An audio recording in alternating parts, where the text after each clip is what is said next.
نحمد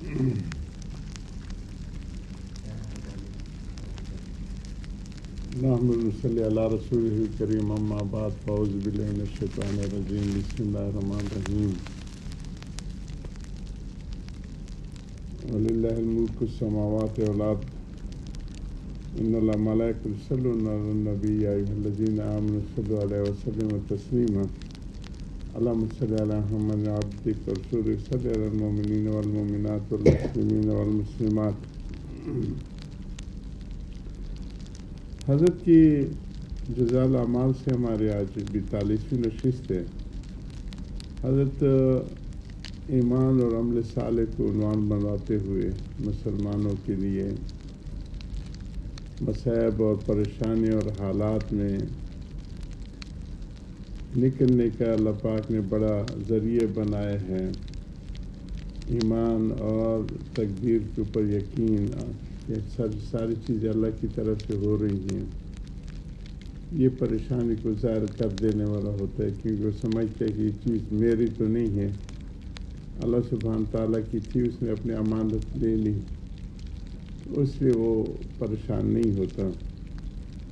اور یہ چیزیں پختہ ہوتی ہیں، آہستہ آہستہ، ایک دم نہیں ہوتی۔ جب ایک بچہ اپنے ارادے کو دوسرے کے تابع کر کے دکھا دیا تو کیا آپ خدا کے ساتھ ایسا نہیں کر سکتے؟ حضرت بچوں کی پڑھائی کے اوپر اور ان کے قرآن کی حفظ کرنے کے اوپر توجہ فرما رہے ہیں۔ فرماتے ہیں کہ جب کچھ مشکل کام نہیں کہ اپنے ارادے کو دوسرے کے ارادے کا تابع کر دیا جائے۔ روحانی لین میں یہ سب سے زیادہ مؤثر چیز ہے کہ کسی کو اپنا بڑا مان لیا جائے اور اس کی مان کی چلی جائے۔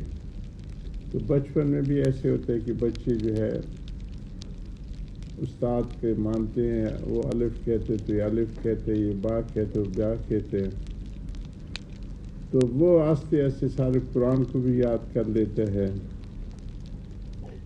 اور پھر ساری چیز اس کے لیے آسان ہو جاتی۔ اسی طرح روحانی ماحول میں آہستہ آہستہ ساری چیزوں کو مان کے چلے جانے سے تو ایک تو وہ اپنے ارادے کو اس کے ارادے کے تابع کر دیں، جو بڑے ہوتے ہیں کہ جو کچھ ہوگا ہم اس پر راضی ہیں، ماننے کی صفت آ جائے، اس پر عمل شروع کر دیجیے اور برابر کرتے رہیے۔ پہلے تو کسی کی مان کے عمل کیا جاتا ہے اور اس پہ جب پختگی اور ہمیشگی آ جاتی ہے، انشاءاللہ ایک دن ملکہ راسخ پیدا ہو جائے گا کہ وہ پھر پختہ ہو جائے گی کہ اس کے بغیر پھر راحت نہیں ہوگی اور اسی سے راحت حاصل ہوگی، بدون اس کے راحت نہیں مل سکتی۔ اور یہ کچھ مشکل نہیں، کیونکہ تکرار سے سب کام آسان ہو جاتے ہیں بار بار کرنے سے۔ آج کل جو لوگ پختہ حافظ ہیں وہ پہلے ہی دن سے پختہ نہیں ہوئے، بلکہ کثرت تکرار سے پختہ بنے ہیں۔ آج جو خوشنویس ہے وہ کثرت مشق سے ہی خوشنویس ہوا ہے، لکھنے میں جو بہت خوبصورت لکھتے ہیں۔ اس طرح آپ بھی کثرت تکرار سے تفویض کو حاصل کر لیں گے کہ اللہ کی سپردگی کا، کہ ہم تو اللہ کے سپرد ہیں، جیسے وہ چاہے وَأُفَوِّضُ أَمْرِي إِلَى اللَّهِ إِنَّ اللَّهَ بَصِيرٌ بِالْعِبَادِ۔ یہ پیغمبروں کی شان ہوتی ہے کہ اپنے سارے چیزوں کو اللہ کے حوالے کر دیتے ہیں، اور اس میں بہت زیادہ راحت ہے۔ یہ کوئی بزرگی نہیں کہ عوام اپنے کو اس کا اہل نہ سمجھے، بلکہ یہ تو عبدیت اور بندگی ہے کہ اس کی مان کے چلی جائے، بندے کا مانتا جائے اور اپنے رب کا غلام کو ایسا ہی ہونا چاہیے۔ صاحب اللہ کے ساتھ یہ تعلق کیوں کرنا پیدا کیا جائے؟ حالانکہ شیخ کے ساتھ بھی جو ایک مخلوق ہے، اسی معاملے کی ضرورت ہے کہ جو میں کل عرض کر رہا تھا کہ مردہ بدست زندہ ہو، جیسے وہ کہیں اس کو بلا چون چرا مانتے رہیں، اگر شریعت کے خلاف نہیں ہے ظاہر طور پہ۔ شیخ سے جس کام کے لیے تعلق پیدا کیا جاتا ہے وہ بدون تفویض کے نہیں ہو سکتا، سپردگی کے نہیں ہو سکتا کہ اس کے سپرد ہو جاؤ. جیسے میں کل کہہ رہا تھا مردہ بدست زندہ، کہ جو حالت پیش ہے اس کو شیخ سے عرض کر کے بے فکر ہو جائے، اطلاع و اتباع کا عمل کریں. اپنے سارے جیسے مریض ڈاکٹر کو حالات بتاتے ہیں اور پھر بے فکر ہو جائیں. اس کے بدون کام نہیں چل سکتا، کیونکہ تسلی کی یہی صورت ہے کہ ایک شخص پر اعتماد کر کے جو وہ کہے اسی کے موافق کام کرتے جاؤ، بے فکر ہو جاؤ.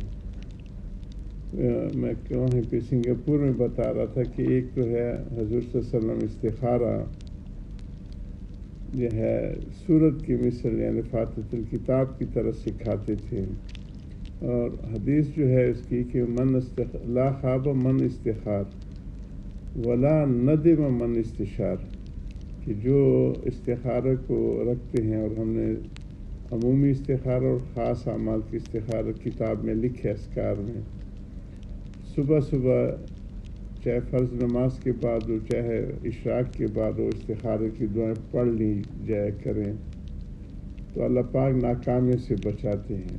اور پھر اس کے ساتھ ساتھ استشارہ ہے کہ جو اپنے بڑے سے یا شیخ سے ہر کام میں رائے اور مشورہ لیتا رہتا ہے تو یہ ندامت میں نہیں پڑتے. تو حضرت اسی کو فرما رہے ہیں اور یہ حکمت ہے ان کی تقلید کی. موافق کام کرتے جو بے فکر ہو جاؤ، اور یہی حکمت ہے اس بزرگ کی تقلید کی. واللہ بدون تقلید کے غیر مجتہد کو بشرطے کہ خدا کا خوف اس کے دل میں ہو کبھی چین نہیں مل سکتا. یعنی کسی بڑے کی مان کے چلنے کے بغیر جو دلوں میں اصل اطمینان ہے وہ کبھی حاصل نہیں ہو سکتا. اور ساری انسانیت اسی ایک اطمینان کی تلاش میں ہے، چاہے وہ مسلمان ہو یا غیر مسلمان ہو. دونوں کا مشترک ایجنڈا کہ مجھے دل کا اطمینان حاصل ہو جائے. واللہ بدون تقلید کے غیر مجتہد کو بشرطے کہ خدا کا خوف اس کے دل میں ہو کبھی چین نہیں مل سکتا. جب چاہو تجربہ کر کے دیکھ لو.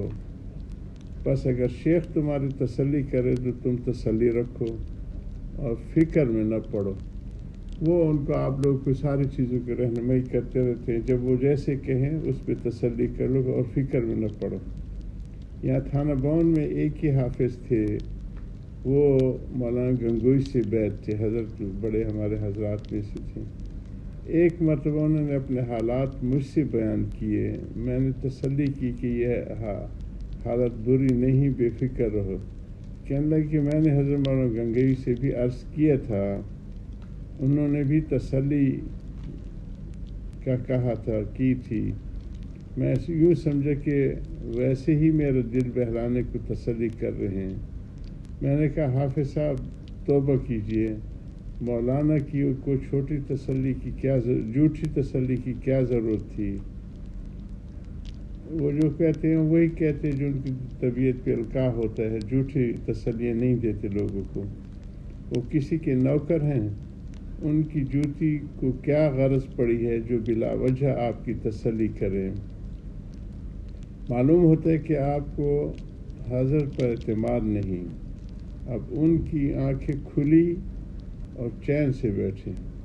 میں ترقی کر کے کہتا ہوں کہ اگر شیخ کی تسلی غلط بھی ہو، جب بھی تم کو وہی نافع ہے، وہی فائدہ دے گا.